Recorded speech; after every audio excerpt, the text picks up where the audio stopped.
And welcome. It's so nice to see so many smiley faces. You guys all right over there? Okay, great. Fantastic. Well, I was just watching all of you walk in.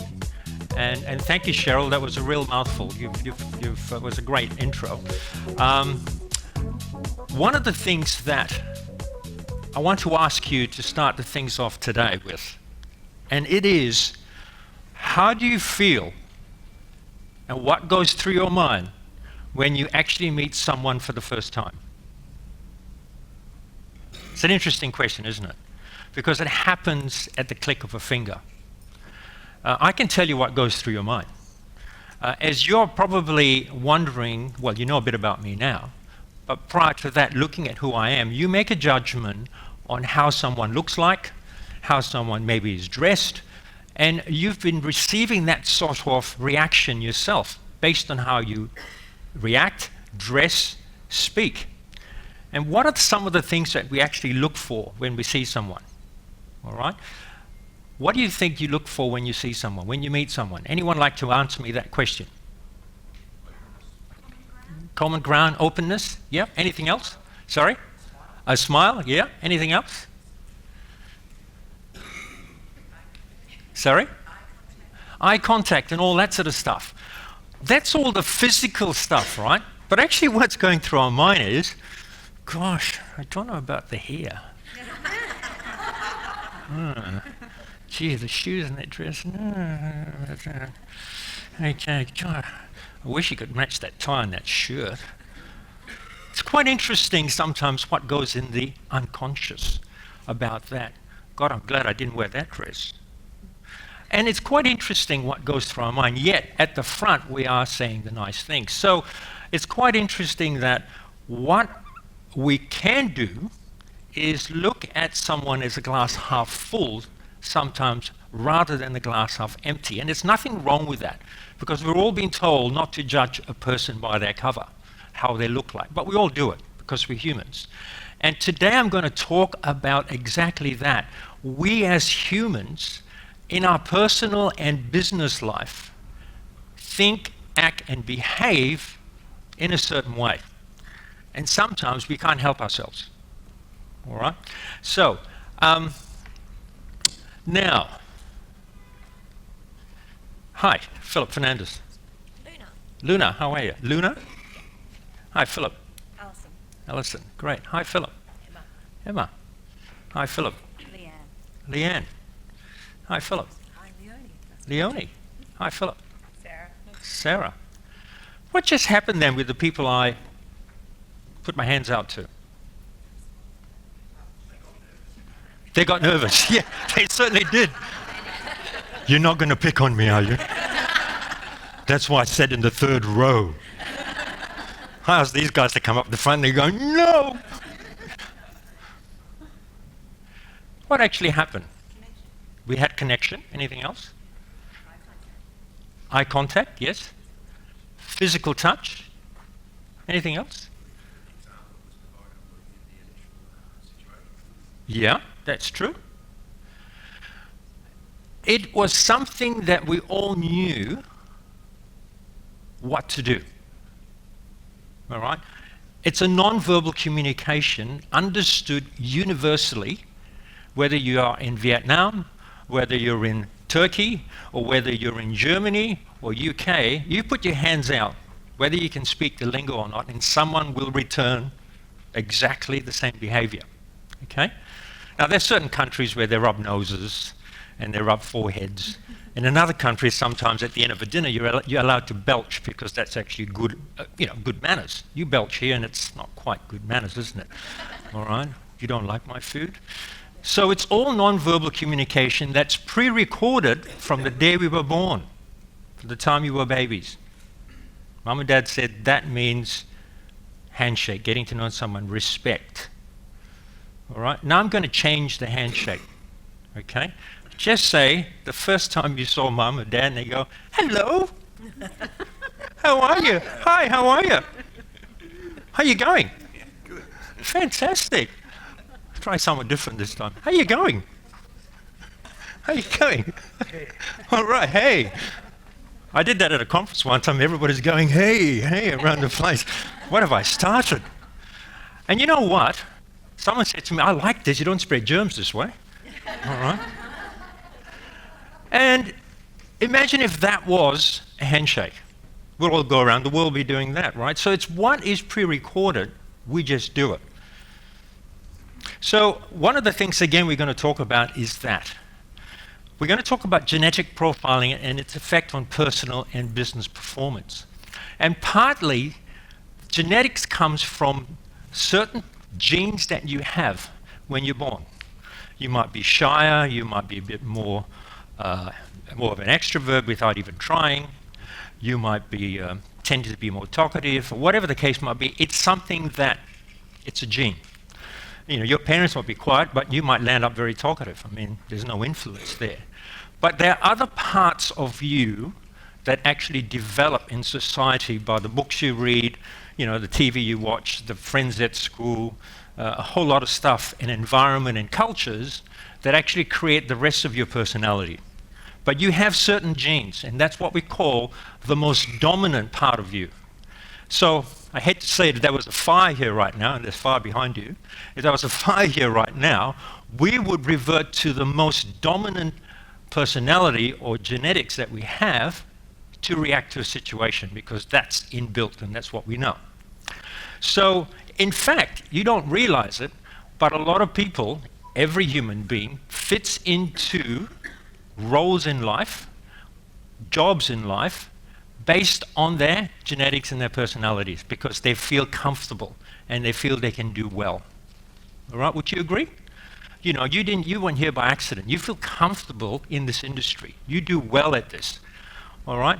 If I put you into production, for some of you, if I put you into engineering or whatever, it might feel very uncomfortable. I know some of you might be engineers here. I cannot assume that you're not. But at the end of the day, it's something that is not quite common. You've heard of left brain and right brain. We're going to talk about that soon as well. Now, before we start, I want everybody to do a little bit of an exercise for me. Okay? So, you all ready? Can you put what you've got down beside you? All right. What I wanted to do is I want you to completely clasp your hands really, really tight. Okay? Okay. And I want you to put the two index fingers up front, join it together. Now I want you to now pull it about this far. All right? So it's fairly taut, isn't it? Quite tight. Okay, you all there? So I want you to do something for me. It's really, really important that this works. I want you to concentrate on those two index fingers. All right? Concentrate on those two index fingers and just imagine that I am in control of those two index fingers. And I've got a wire in my hand that's connected to those fingers, and I'm going to be turning that clockwise. And as I do that, all right, your fingers are going to tighten up.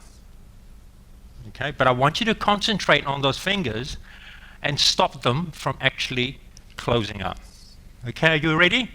Okay, I'm going to start winding. Concentrate on those fingers, don't look at me. 1, 2. Concentrate on those fingers. For some of you, it might be getting pretty tight now, and you cannot help yourself, but those fingers are actually joined together. I can see already some fingers that are totally joined together. All right?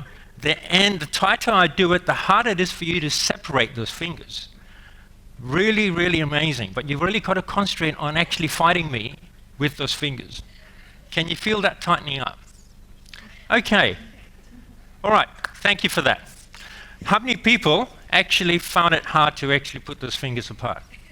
Okay, there's usually a few, and there's usually others that are okay with that. It's not right or wrong, it is the way the mind is, all right? I wasn't hypnotizing you, even though I'm a hypnotist, I was not hypnotizing you. You were doing it all by yourself. Those that actually were doing this, I didn't do that, you did that. Okay, and for the others that didn't actually pull their fingers together, you did that too. Okay, so firstly, what's the point of that exercise? The point of that exercise is the fact that we choose to do things. And sometimes it is based on what we know, and sometimes we can't stop ourselves from doing certain things. It's the unconscious. You know that T-shirt that says the devil made me do that? Okay. Guess who the devil was? So let's start with genetic profiling and its effect on personal and business performance. Everything that we take into a word is quite interesting. It's only a perception of how we interpret that word. If you don't like what an owl does, you would go, yeah, I have some of that. But if you like what an owl does, I'm very methodical. Okay? So it's only an interpretation of the word. It's never good or bad or indifferent. Guess who makes it bad or good? We do. Everyone's eager to get on with this particular question. Now, before you do that, I promised you an analogy earlier about how we would react in a dire situation. So I'm going to pick on fire because we've got fire here right behind us. Beautiful fire too. And in case if this hotel went up in flames, all right, and we were stuck here, all right, this is how these various characters would actually behave in these situations. So you have got the eagle. So the eagle would virtually say, ladies and gentlemen, we have a fire breakout. It's in that part of the building. We are pretty safe because I worked out that I've been told we can get out that way. We've got 5 minutes, so can you just get up, forget about your belongings, and follow me? This is how a peacock will say the same thing. Guys, there's a fire here! There's a fire! Come on! Wake up! Hurry up! Come on!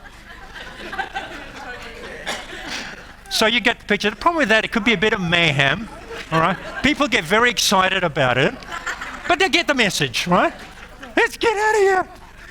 And then we have the owl, all right? Ladies and gentlemen, there's been a fire breakout approximately 4 minutes and 30 seconds ago, to be exact. The exit is over that way. I calculated about 200-meter walk. Based on the pace that we're walking, it might take us about 3.5 minutes to get there. So before we go, can we do a roll call, please? The tallest people from the back. Just in case we can identify the charred bodies, we need to know where you are. So please, in an orderly fashion, thank you, will you follow me? Now, the last but not least is the dove. Guys, there's been a breakout of fire. I've just got to know you over the last hour and a half. I really don't want to lose any of you. So can we please have a group hug before we go? And then please go. I will check the bathrooms and everything. Just make sure that no one's left behind.